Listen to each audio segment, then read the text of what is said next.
Dios está en Romanos capítulo 10, versículos 14 y 15. Si recuerdan bien, la carta de Romanos fue escrita por ¿quién? Pablo, el apóstol Pablo. Y dice así: ¿cómo pues invocarán a aquel en el cual no han creído? ¿Y cómo creerán en aquel de quien no han oído? ¿Y cómo oirán sin haber quien les predique? ¿Y cómo predicarán si no fueren enviados?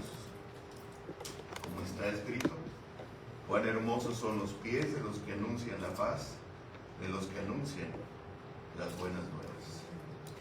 Vamos a orar. Señor, en el nombre de Jesucristo te damos gracias por permitirnos tener este tiempo de reflexión en tu palabra. Creemos que tu palabra es verdad. Creemos que somos lo que ella dice que somos, que tenemos lo que tu palabra dice que tenemos, que podemos hacer lo que tu palabra dice que podemos hacer. Bendito seas por tu palabra. Y permite, Padre, porque este día, Señor, esta mañana, tu palabra alumbre nuestras mentes, nuestro entendimiento, nuestros pensamientos y nuestro corazón y nuestros sentimientos. Te lo rogamos en el nombre de Jesucristo. Amén. Amén. Bien, esta carta está escrita, este texto, perdón, está escrito en Romanos, carta del apóstol Pablo, y vamos a ubicar bien la carta de Pablo a los romanos. Esta carta a los romanos fue escrita por el apóstol Pablo, probablemente desde Corinto. Corinto era uno de los puertos principales en aquel tiempo, en una península que se conoce como la península de Corinto, y era prácticamente este puerto el tránsito entre la parte de Europa y Asia. Era el puerto principal de aquella época. En esta carta Pablo expone de manera profunda la justicia de Dios y el plan de salvación que se revela en Cristo Jesús. En el capítulo 10, Pablo expresa su deseo ardiente de que Israel sea salvo,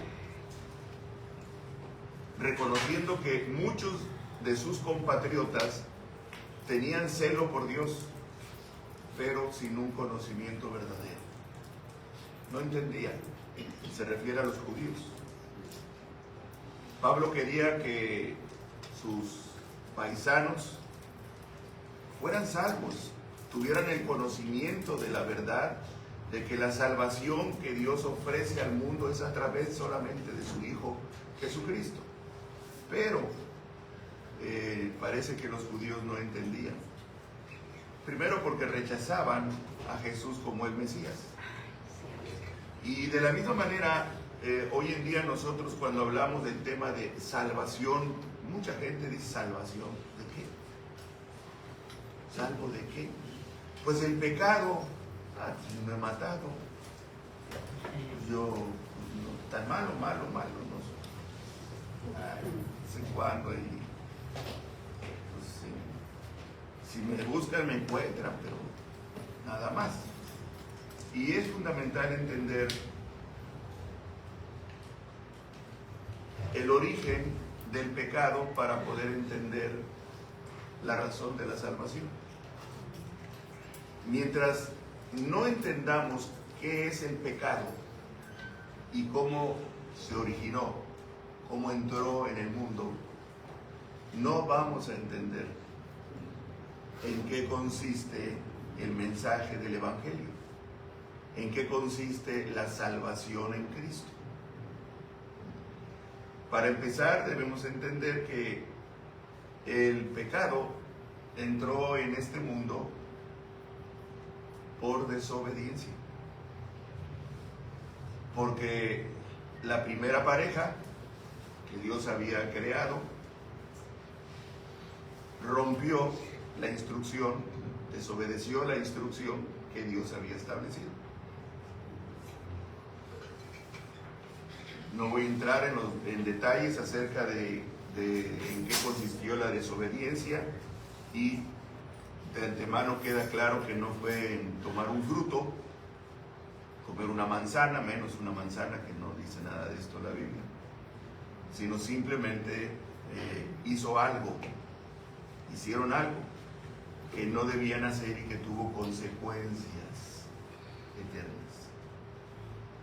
que corrompió la naturaleza que esta primera pareja tenía. Y esa naturaleza corrompida dio como resultado en las generaciones subsiguientes que esa corrupción, que ese pecado siguiera apareciendo. Y ese pecado es el que no permite que podamos tener comunión con Dios. Es como lo que se conocen las herencias genéticas. Y realmente no es otra cosa que una herencia genética, el pecado, en este caso de Adán y Eva. Una persona hoy en día que, por ejemplo, los casos de síndrome de Down, sabemos que es una característica especial, y que una persona con esta característica especial, no recuerdo con precisión, pero hay diferencias en el número de cromosomas, deben ser en total 46, 23 y 23, pero aquí cambian, y bueno, el aspecto, la fisonomía y todo es diferente en una persona con síndrome de Down. ¿Qué pasa si una persona con síndrome de Down se casa, se une con una persona que no tiene síndrome de Down? Para empezar, habría que ver si puede tener, si hay condiciones para tener hijos. Normalmente, en algunos casos sí los hay, pero va a haber una consecuencia.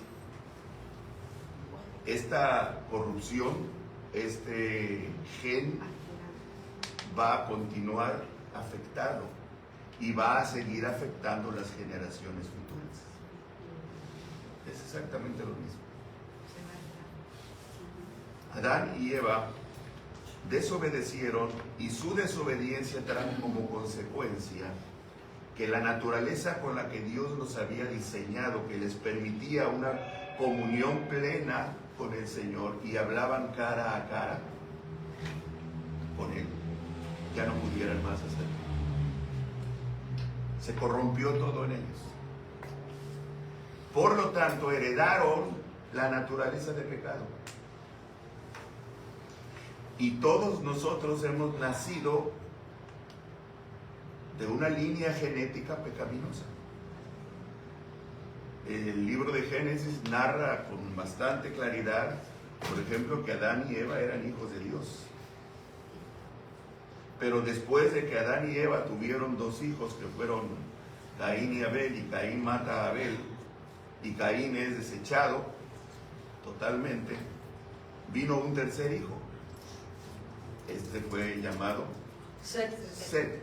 Ese tercer hijo, dice el relato bíblico, que eran hijos, ya no dice de Dios, sino de Adán y de Eva. Obvio. Entonces, ¿de quién más? Sí, pero es que ese Set ya venía con condiciones contaminadas. A pesar de todo, se seguía manteniendo ciertas características de la creación de Dios.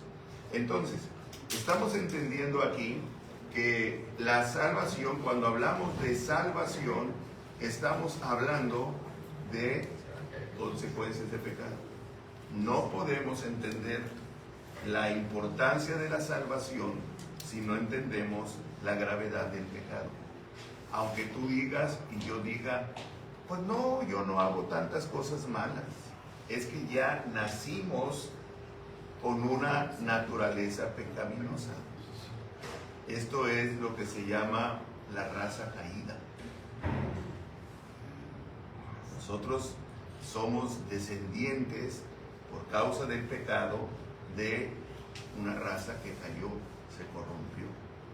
Y es justamente la razón por la cual el Señor Jesucristo viene para restaurar todo esto e inclusive restaurar la parte genética. De otra manera nunca podremos ver a Dios ni estar en su presencia. Si hoy en día, esto lo repito continuamente, si hoy en día no, si viéramos a Dios, no, si la gloria de Dios, que es el resplandor de su presencia, se reflejara aquí en este lugar, todos quedaríamos achicharrados, fulminados. ¿Por qué? Porque nuestra naturaleza no permite soportar la irradiación de esa gloria de Dios, que tan solo es el resplandor de su presencia.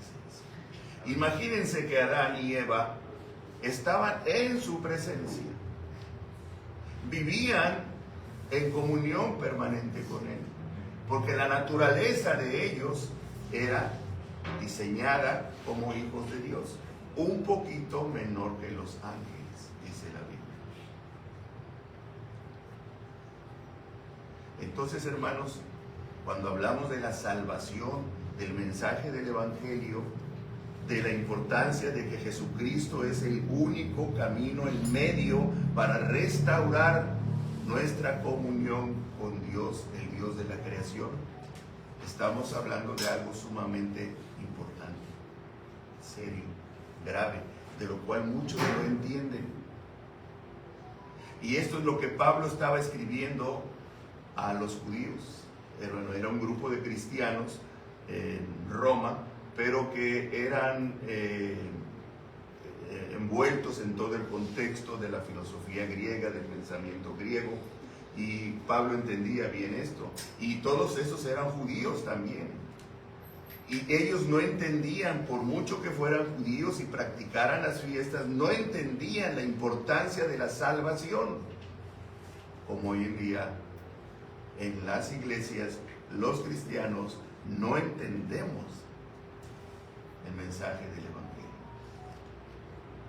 Por eso no voy a dejar de repetir eso.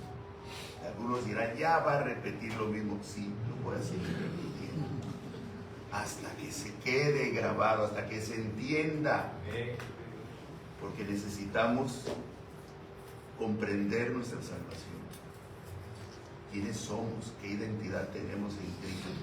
Y si no la tenemos, pues entonces reflexionar seriamente, porque solamente o tenemos vida eterna o muerte eterna.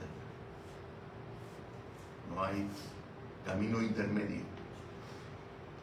El que se muere, como lo hemos dicho, no descansa en paz, a menos que muera en Cristo.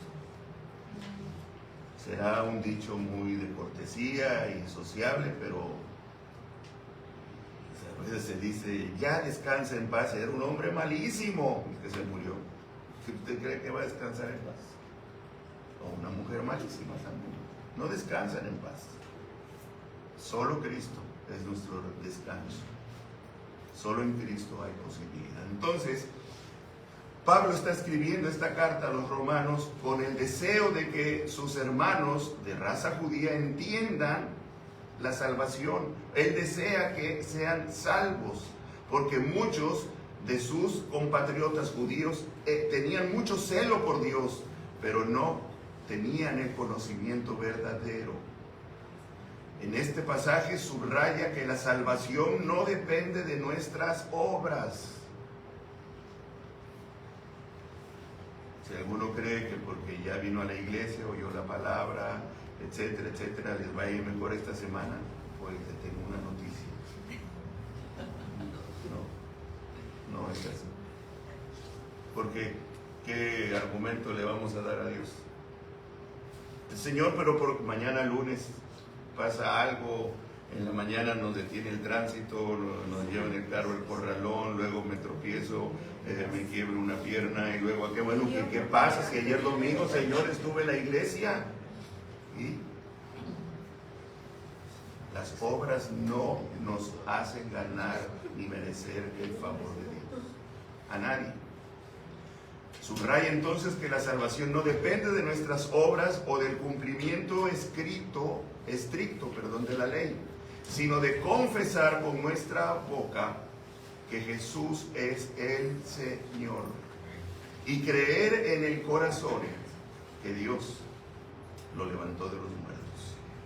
Amén. Creemos en un Cristo vivo, no crucificado. Cristo ya no está en la cruz, ni tampoco en la tumba. Está sentado a la diestra del Padre. Fue levantado victorioso. Venció la muerte.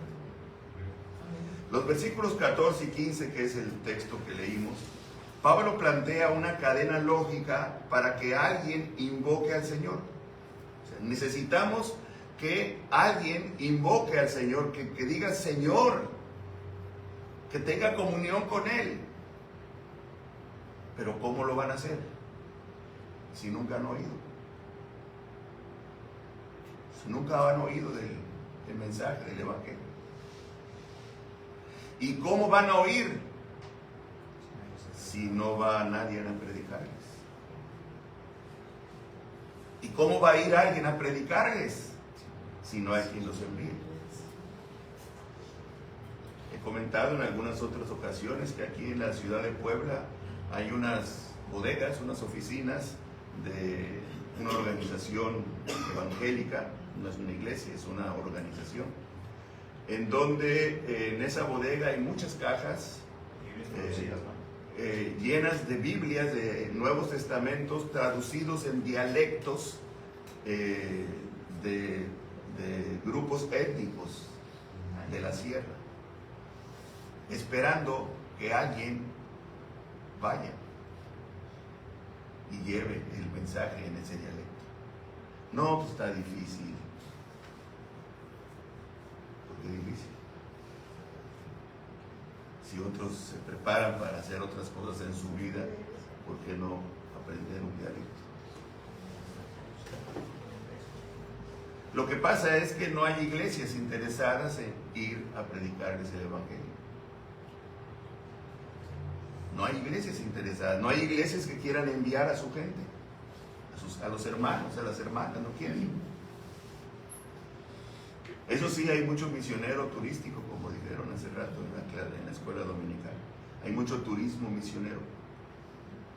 Y recuerdo mucho un hermano que estimo bastante,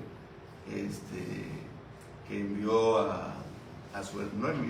su hermano se fue a trabajar a España, cambió de residencia y se estableció en España, pero al principio él me decía, el hermano que vivía aquí, él es pastor, me decía, tenemos una misión en España. Y en ese tiempo yo soñaba con que la iglesia enviáramos obreros a otros países. ¿Y en qué parte de España? Valencia, por ahí, uno de esos lugares. Sí, ya tiene unos años. Qué bueno. Ya después me fui enterando que no, se fue a vivir allá, puso un negocio allá, tiene un restaurante de comida mexicana allá, y creo que va a una iglesia por allá. Pero por favor, eso no es un trabajo misionero. Eso no es evangelizar. La iglesia sigue permaneciendo muda. ¿Y saben por qué? Porque no hay la visión, en primer lugar, de enviar. Y en segundo lugar, porque no se entiende el mensaje de salvación.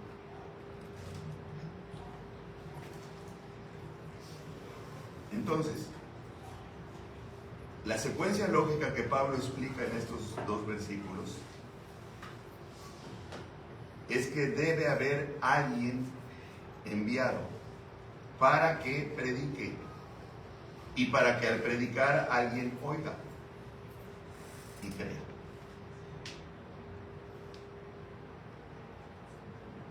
Necesitamos que alguien nos envíe.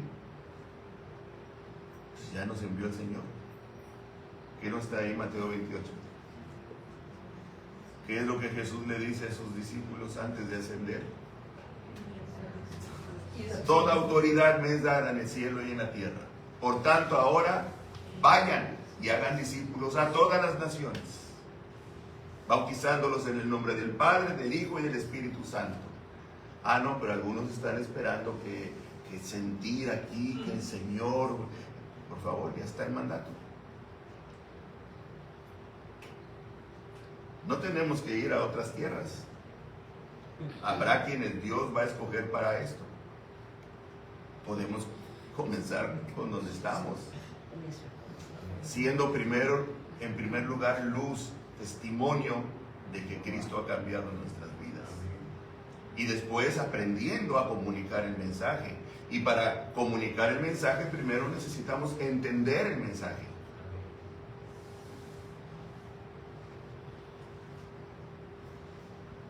Así entonces el apóstol Pablo resalta la importancia del evangelismo y de la misión o la tarea misionera. La salvación está disponible para todos, pero requiere mensajeros fieles que proclamen las buenas noticias. El mensaje del evangelio requiere ser anunciado para ser oído. Vivimos en un mundo donde las noticias viajan a la velocidad de la luz. Sin embargo, las mejores noticias de todas, la mejor de todas las noticias, la salvación en Cristo Jesús, aún no ha llegado a todos los rincones del mundo. Y sigue habiendo en el mundo aproximadamente cerca de 6,000 a 8,000 grupos étnicos. Aquí en México, varias decenas de grupos étnicos en donde no conocen nada acerca de Jesucristo. Tienen su religión, tienen su santo patrono, tienen sus fiestas para celebrar al santo patrono, su concepto de Dios mezclado con creencias animistas y la naturaleza y la lluvia y Tlaloc y cosas semejantes. Una virgencita también, pero el Señor Jesucristo no es Señor. No es el único camino. Y la gente sigue perdiéndose en México. Entonces, la pregunta es, muchos, o mejor dicho, muchos siguen buscando esperanza en lugares equivocados, sin saber que ya hay un camino abierto hacia la vida eterna. Pablo nos recuerda que la fe viene por el oír y que nuestra misión es ser portadores de esas buenas nuevas. Nuestra responsabilidad es entender el mensaje, hermanos, y evaluar si lo que entendemos del mensaje ha afectado nuestras vidas. Si no ha sido así, somos meramente gente religiosa, que creemos que por practicar una religión determinada tenemos nuestra conciencia tranquila y ya la hicimos con Dios, pero no estamos haciendo la voluntad de Dios.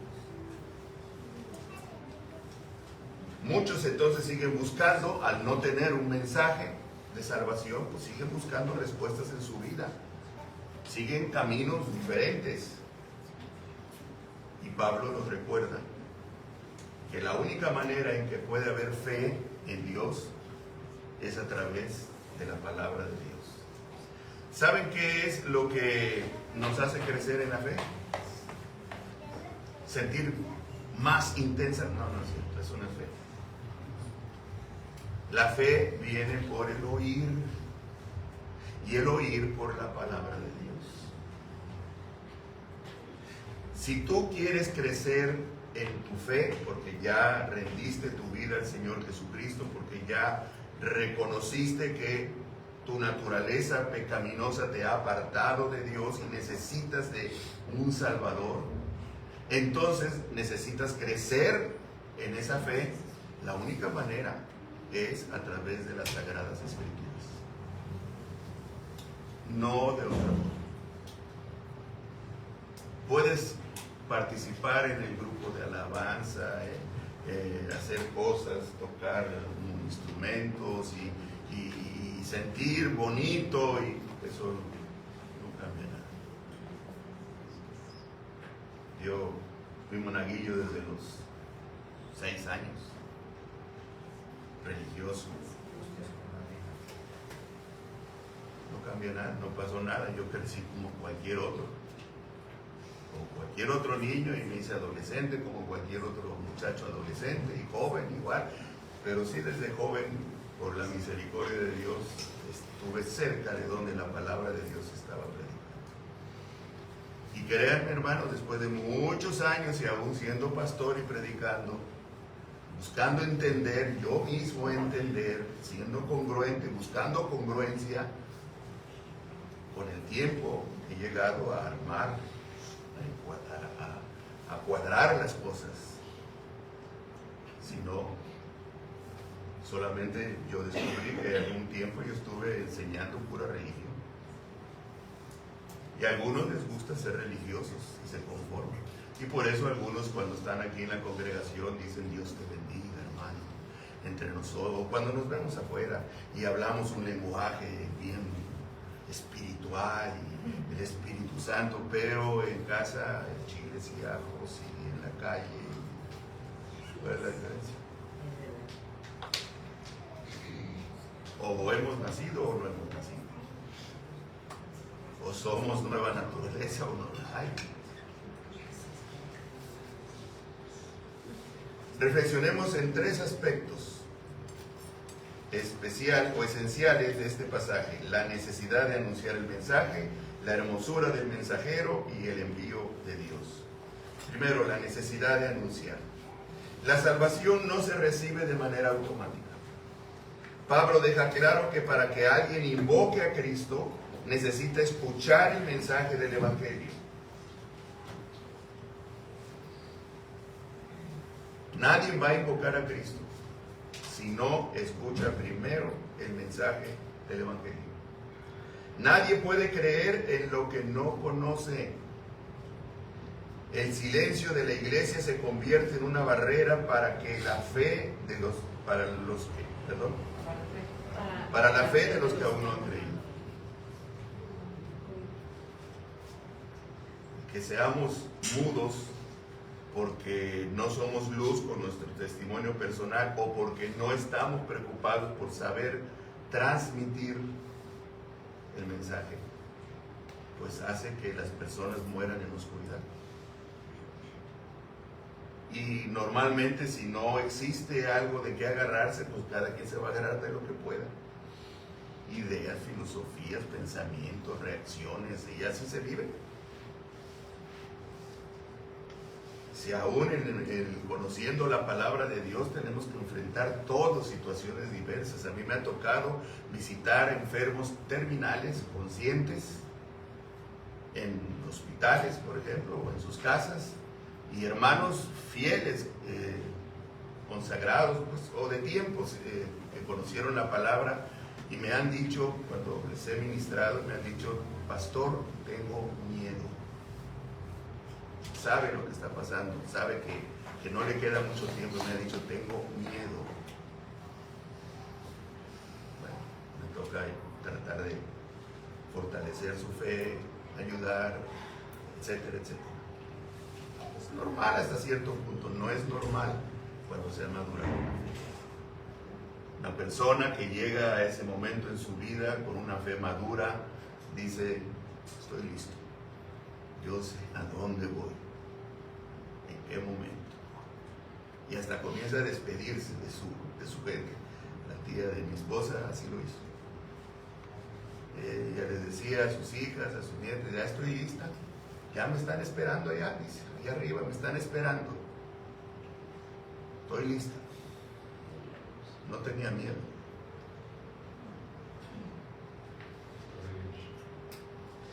Y es cierto, murió quedando dormida. No hubo una agonía así, no. La Biblia dice que el Señor vela la muerte de sus santos. Piensa en alguien que nunca ha oído hablar de Jesús. Para esa persona el Evangelio es como un tesoro escondido bajo tierra. Existe, tiene valor, pero mientras no sea anunciado, ¿quién lo va a disfrutar? ¿Sabes dónde están esas personas? Son nuestros amigos, son nuestros familiares, mucha gente que nos rodea. Nosotros conocemos que tenemos algo y creemos que es de gran valor, pero muchos otros no lo conocen.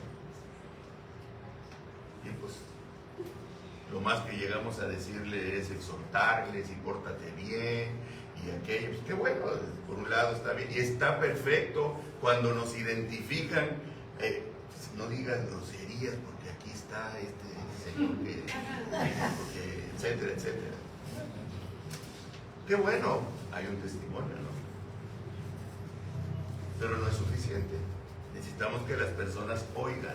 Si ya nos identifican como cristianos, ok, busquemos una oportunidad. Siéntate a hablar, me vas a escuchar.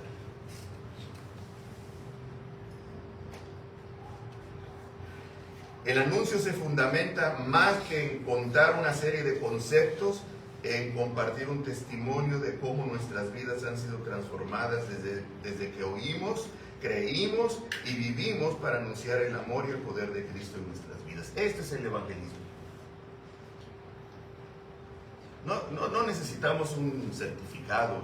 Ya tengo un certificado para evangelizar. Eso no sirve. ¿Saben? El evangelismo es: el Señor cambió mi vida. El Señor me perdonó. Ahora entiendo, el Señor me salvó, tengo vida eterna. Cuando muera, sé a dónde voy a estar. ¿Y qué voy a hacer? Voy a contar. Tu vida puede cambiar también. Cada quien procesos diferentes, pero yo voy a compartir lo que Dios ha hecho conmigo. Eso es todo.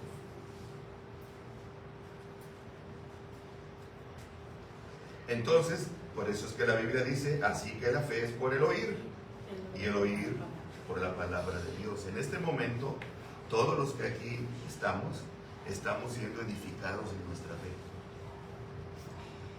Niveles diferentes, preguntas diferentes en muchos, pero todos estamos siendo, incluyéndome a mí, estamos siendo edificados en la fe. ¿Por qué? Porque lo que yo estoy exponiendo es lo que la Biblia enseña al respecto.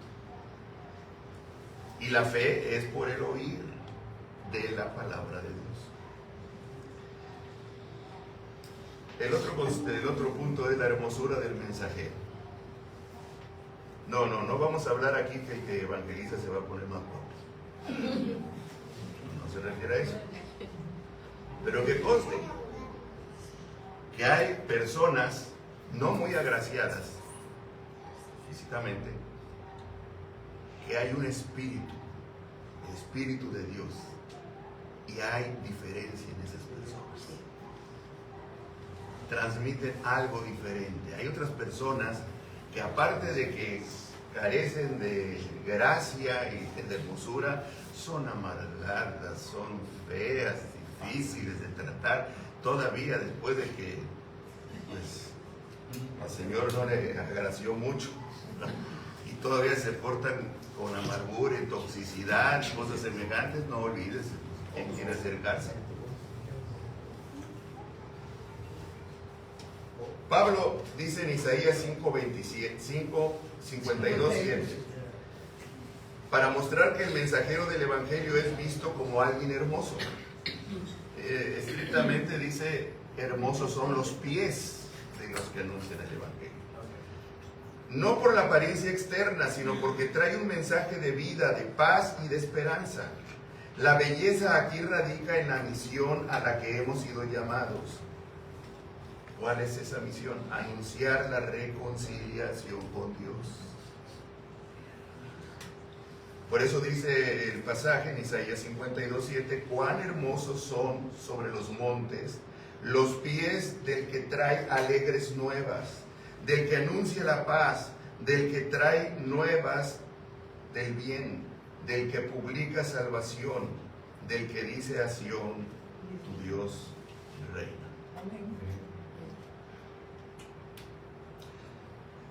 si nuestro espíritu se embellece,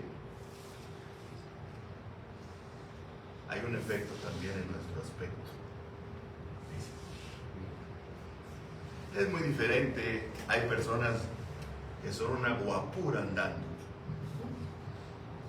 pero son poco amables, son duras, son hostiles, etcétera, etcétera, etcétera. Entonces, ¿de qué sirve que sea Miss Universo o mis atletas de esos, mis Hércules o todo eso? No sirve de nada. El Evangelio y el testimonio del Evangelio hace cambios en nuestras vidas. ¿Okay? Y claro está, también en la medida en que uno vive eso que predica. Porque si no, imagínense ustedes, todos tenemos nuestras luchas. Yo tengo años predicando el Evangelio y pues así como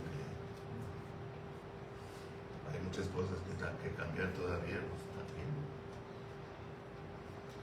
No es la meta ni el propósito ser hermosos por predicar el Evangelio. Solamente el Señor dice que esta es una característica.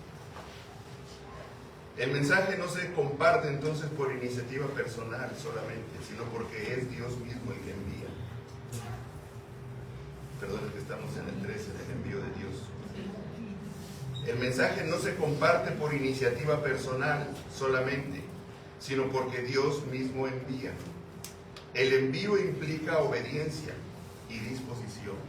Nosotros no hablamos del Evangelio, no compartimos el mensaje del Evangelio porque amamos a la gente. Es que yo siento tal compasión por la gente. Eso no es cierto. Eso no es cierto. Si hemos de hablar del Evangelio de Jesucristo es por obediencia. Por eso Pablo le decía a Timoteo, predica a tiempo y fuera de tiempo. Tengas ganas o no tengas ganas. Da el mensaje. Es Dios el que envía. Es Dios el que nos manda. Es Dios el que nos ordena.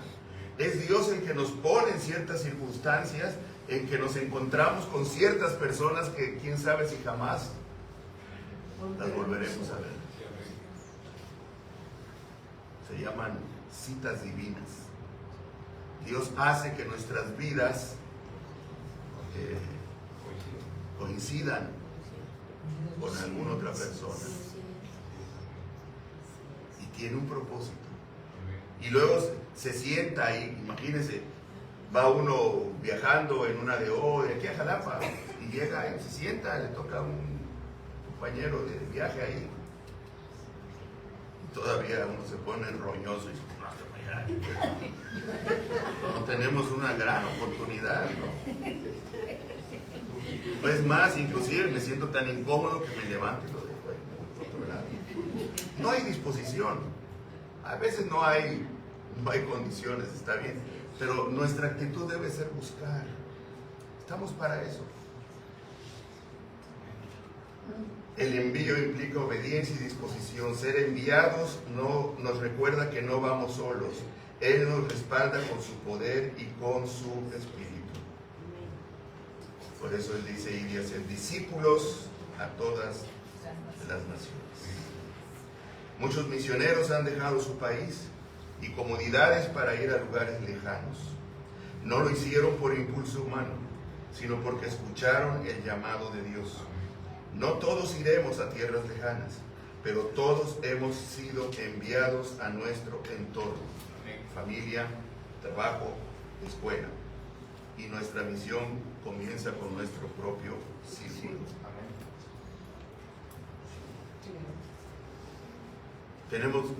Yo he visto personas, a mí me han evangelizado en taxis. Me acuerdo ahorita ¿cómo es su nombre? Raúl. Me he subido a un taxi y de repente veo que me están mirando. Oiga, yo lo he visto a usted y me doy cuenta que no es cierto, ¿verdad? Ni me ha visto ni nada.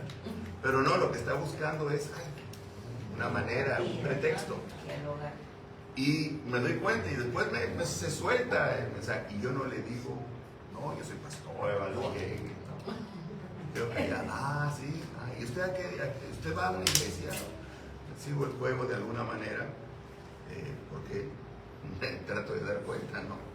Pero veo la actitud es correcta, es sana. Pudiendo hacer otras cosas. Y hay quienes hacen muchas otras cosas. Vamos a chocar. Sí. Entonces, Dios se va a encargar siempre de movernos y de ponernos en el momento correcto. Entonces, vamos a concluir. El Evangelio es poder de Dios para salvación, pero necesita ser proclamado. Dios ha elegido a su iglesia como instrumento para llevar el mensaje. Hoy el desafío es claro: ser mensajeros de quien nos ha enviado a anunciar la buena noticia del perdón de Dios y de una nueva vida en Él. Este es el llamado de Dios para nosotros. Este miércoles pasado tuvimos nuestra reunión. Invité desde el domingo pasado a traer invitados. Traigan invitados, vamos a compartir, vamos a orar como todos los miércoles, pero vamos a orar también por personas que invitemos. Y vamos a compartir el amor de Dios, que hay salvación, que hay vida eterna. Y bueno, quedaron 2 personas invitadas. Una de ellas ya había ido a reuniones en grupos caseros, en casa de los hermanos Gerardo y Luz. La otra no recuerdo haberla visto, pero estuvieron atentas, receptivas, recibieron. Dios va a hacer su obra. Necesitamos todavía nosotros cuidar algunos detalles para dar continuidad. Vamos a hablar de esto posteriormente, en los miércoles, es lo más probable. Pero esto es lo que tenemos que hacer. Tal vez Dios te está llamando a hablar a un amigo, a tu familia, a tus vecinos, o incluso a servir en un ministerio misionero. ¿Saben qué es un ministerio misionero?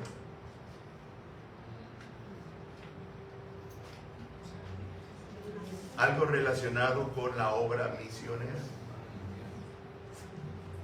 ¿Cuál es la obra misionera? Por ejemplo, hermanos, vamos a iniciar un trabajo evangelizador. Tenemos aquí, estoy con que siempre voy a buscar el nombre correcto. Es un nombre en dialecto y dice de los Reyes.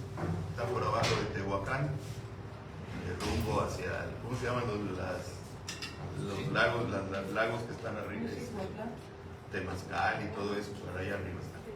Bueno, ahí hay una población donde no conocen.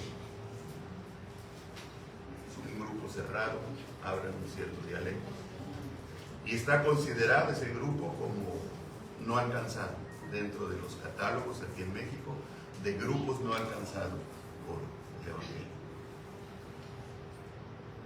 Vamos a pensar que decimos, hermanos, vamos a iniciar una obra allí y comenzamos a orar.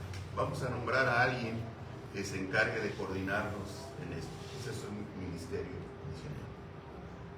Y vamos a hacer unas visitas y entonces ahí se forma un equipo y comenzamos a explorar el terreno, grupos aquí orando, hasta que empezamos a llegar, encontramos a alguien que nos abre puertas allí, comenzamos a tener reuniones en la casa de esa persona, hay alguien aquí entre nosotros que está coordinando, hay otros que están colaborando. Todo esto es un ministerio misionero que tiene que ver con ir a lugares donde nunca han oído hablar del mensaje del Señor Jesús.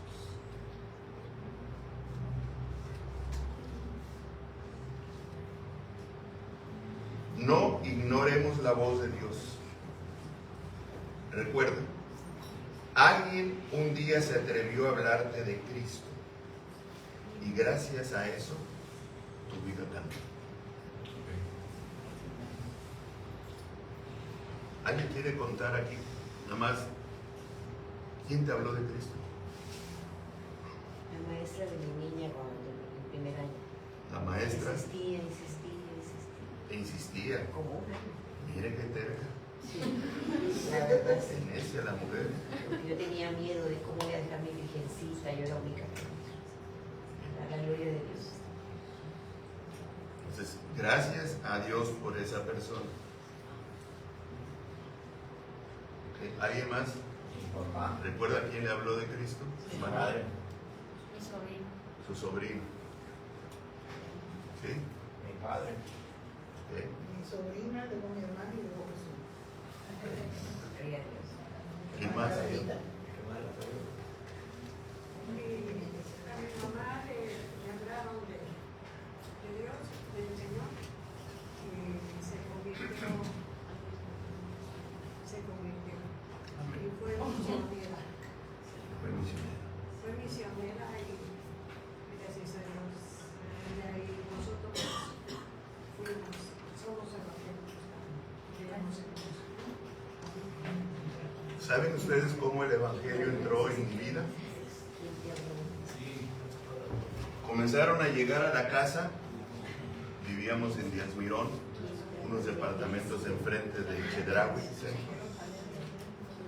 vivíamos en el departamento 3, de allá arriba, con vista a la Alameda, y empezaron a llegar los mormones, y mi madre los recibía en casa, La mayoría son gringuitos. Por Te eso ayudan en quería su casa, casa. te ayudan. Sí, gringuitos eran. Llegaban y nos daban estudios. Mi madre estaba pasando por un tiempo de crisis personal, tanto de decepción, necesidad espiritual. Y inclusive fuimos nosotros a varias reuniones. Me llevaban. En aquel tiempo existía solamente una instalación mormona que está en Altamirano. Y Gómez Farías, y Carranza. Allí íbamos. Y había mucho joven. Los gringuitos jalaban mucho joven, jugaban basquetbol y muchas muchachas. Pero una anciana que vivía en los departamentos, pero en la planta baja, al fondo, se dio cuenta. Esa anciana asistía a la iglesia donde años después mi esposa y yo fuimos pastores, donde yo crecí. Y un día subió la anciana hasta el tercer piso. Y cuando yo llegué de la escuela estaba sentada en la sala con mi madre y me habló de Cristo. Y era una anciana que tenía pues gracia de Dios para compartir el mensaje, porque se requiere gracia de Dios. Si se pide, Dios la da. Y mi madre quedó impactada. Nunca más volvió esta mujer, se llamaba la hermana Consuelo, a subir. Mi madre bajaba todos los días a su casa y la hermana Consuelo le leía la Biblia y le enseñaba. Había algo más que llamó mucho la atención de mi madre. En la parte de atrás de nuestro departamento era como el lavadero y todo, pero tenía vista hacia la parte de atrás de los otros departamentos del segundo nivel y el de la planta baja. Y allá donde ella vivía, que era el departamento número 11, todas las mañanas esta hermana anciana, tendría en aquel tiempo unos 80 años, salía a cambiar a su loro, su tabla. Era un loro grandote, se llamaba Lorenzo. Y Lorenzo cantaba himnos, porque la hermana Consuelo le enseñaba himnos. Y cantaba Jesús es mi Rey soberano. Jesús es mi Rey soberano. Y la hermana cantaba y el loro repetía y repetía y repetía. Y en ocasiones solamente le decía a la hermana Consuelo, canta Lorenzo, y repetía y mi madre. Esto le llamó mucho la atención. Mi mi madre aceptó un día la invitación de la hermana Consuelo a ir a un culto en la primera iglesia bautista. Y fuimos ahí, y había una predicadora, que era una ex monja de la orden de los carmelitas, era venezolana, y se había convertido y predicó en esa noche en la iglesia. Yo no recuerdo qué predicó, pero yo nomás recuerdo que mi mamá estaba llorando y pasó al frente, y allá se enrolló con otras personas, y desde entonces no dejamos de ir a esa iglesia. Su vida cambió, comenzó a cambiar. Yo no sé si decir, doy gracias a Dios por Lorenzo, pero lo que sí está claro es que doy gracias a Dios por la hermana Consuelo. Y la hermana Consuelo oraba por mí. Me llevaba a mi madre para que orara ella por mí.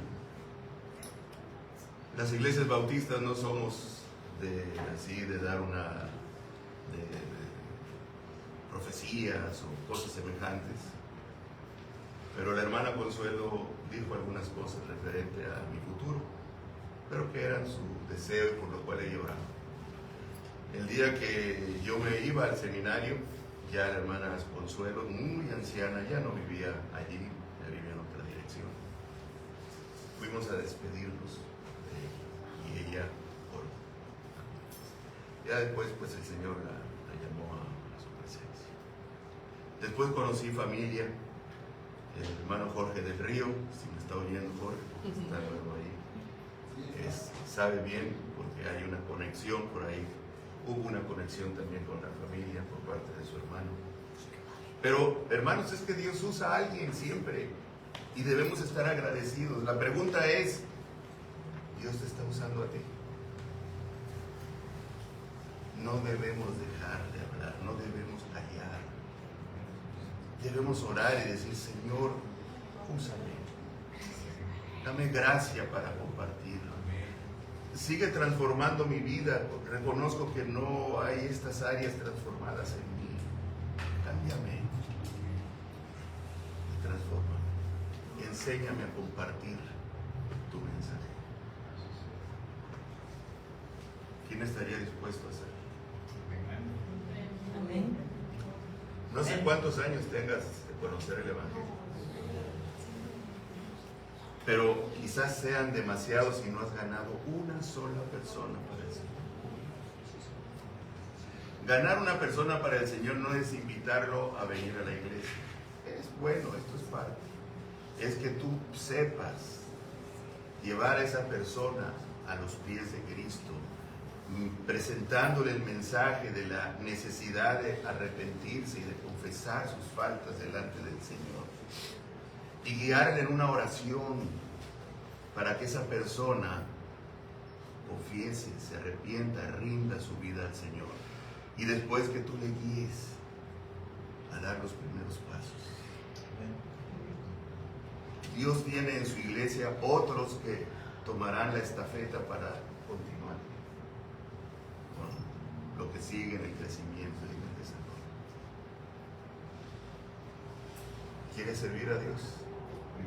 ¿Quieres ser usado por Dios en la tarea evangelizadora?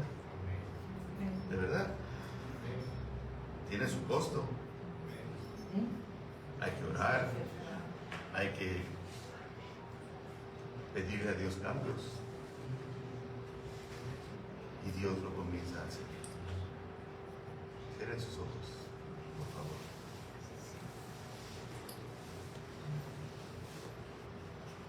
Si alguien tiene esta disposición, quiere ser usado por Dios en la evangelización y ganar personas para Cristo, póngase en pie ahí en su lugar, como una forma de expresar el testimonio de úsame, Señor, así está mi vida, úsame.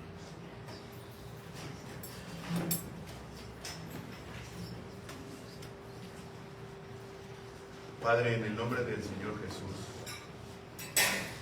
tú nos conoces a todos los que aquí estamos. desde que antes que naciéramos tú nos viste en el vientre de nuestras madres y nos concediste la vida y conoces todos nuestros pasos. Ahora, Señor, estamos hoy delante de ti con gratitud porque has sido lleno de misericordia para mi vida, porque me has salvado, porque me has alcanzado y porque reconozco que hay muchas cosas más que necesito cambiar y no puedo, pero tú sí puedes. Cámbiame, renuévame, enséñame, capacítame, dame gracia para compartir con otros, amigos, familiares, que tú eres un Dios de salvación a través de tu Hijo Jesucristo. Te entrego mi vida, te entrego mi ser, mis pensamientos y mis sentimientos. Te doy la honra y la gloria. En el nombre de Cristo Jesús. Amén. Amén.